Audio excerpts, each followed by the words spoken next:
Lex, I need you to stay awake, okay? Where you all been? We've been out camping. What happened to her? We need to get to the hospital. Hospital's no good. It's been overrun.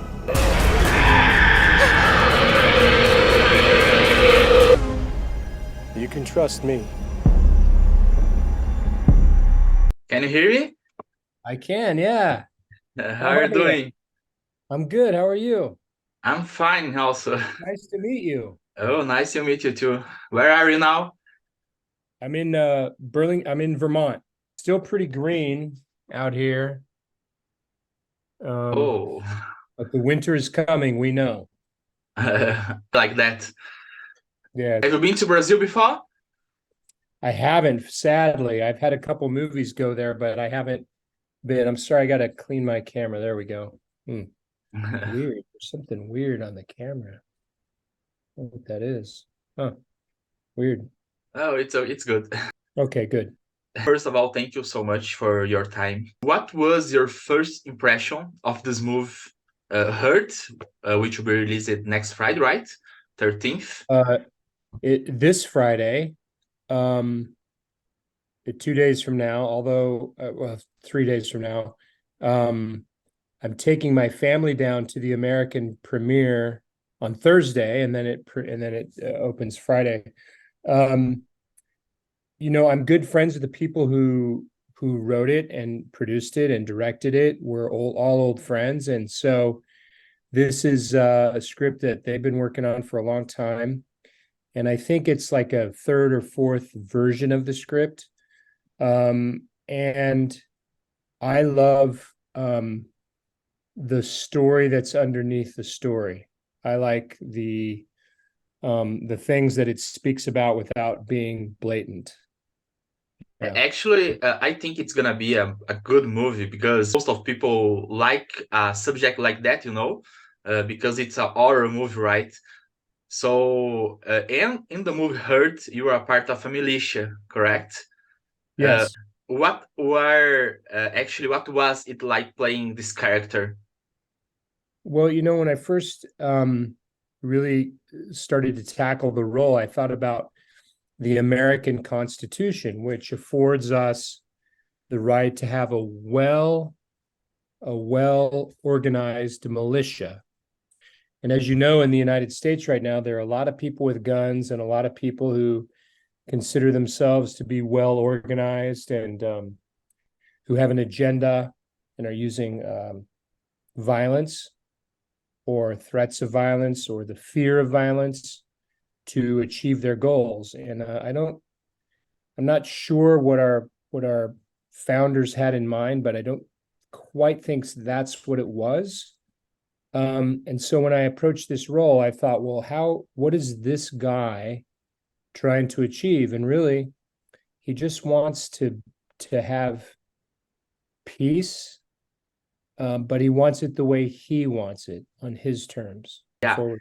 And what was maybe the most difficult to record the movie, in your opinion? Maybe because of the weather, the location, or some part of the text, for example? That's a great question. And with an independent film, it's always time. What you're seeing on film is usually the first or second take.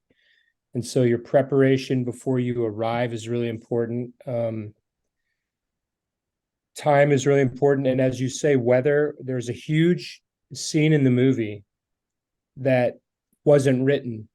And they wrote it actually the night before and the morning we shot it because the weather wasn't cooperating. So we had to change everything. And it actually turned out to be one of the better scenes. I haven't seen the movie yet, but I have Really? a feeling.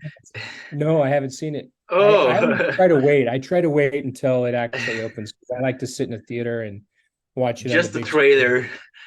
Yeah. Because what can I do about it once it's done? Once I've walked off set for the last time, there's nothing I can do about it. So I might as well enjoy it, on the big screen. So weather was a huge thing that changed the movie I've heard the director say it and a few other people, and I kind of felt it. The scene they had to write, which changed the location, it also changed the feeling of the scene. And I think it's a very important scene in the movie, and it's a big face-off scene. And I think it turned out better. The movie was recording at Missouri, right?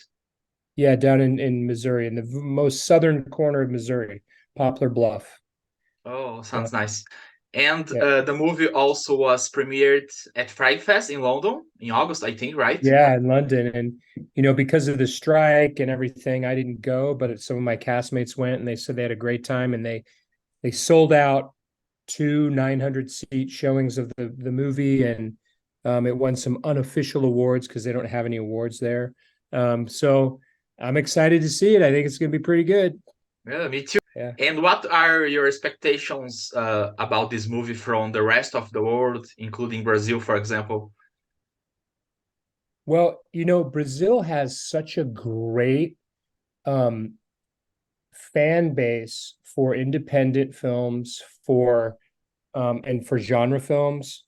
Um, I've had more than a few films down there, and I've never gone, but the directors of like The Ranger and Brooklyn 45 have gone down there for movies that I've done, and they only have great things to say. And so I'm hoping that the people of Brazil see. I hope they watch the movie first of all, and I hope that that it gives them a glimpse into America and maybe a glimpse into Brazil in some ways. I think what our countries are going through have a lot of similarities. Um, I think the people of Brazil and the people of the United States that aren't in charge, like the people who actually do the work in the country, I think they have a lot in common. And I really think that this movie kind of shows you that. And I just want to share something with you. Um, One of the things I do in Vermont is I grow peppers, and I grow these peppers, which is just a hot pepper and a jalapeno, and I love them. Um, and I grow these are Carolina Reapers, which are one of the hottest peppers in the world. So I want to come down there to Brazil and eat some hot food with y'all, the way it's supposed to be. And when you come to Brazil, please text me, and I will show a lot of good things to do here. Okay. Hey, thank you for your time. Appreciate you, and stay safe. Thank you so much. Have a good day. You too. Bye-bye. Bye.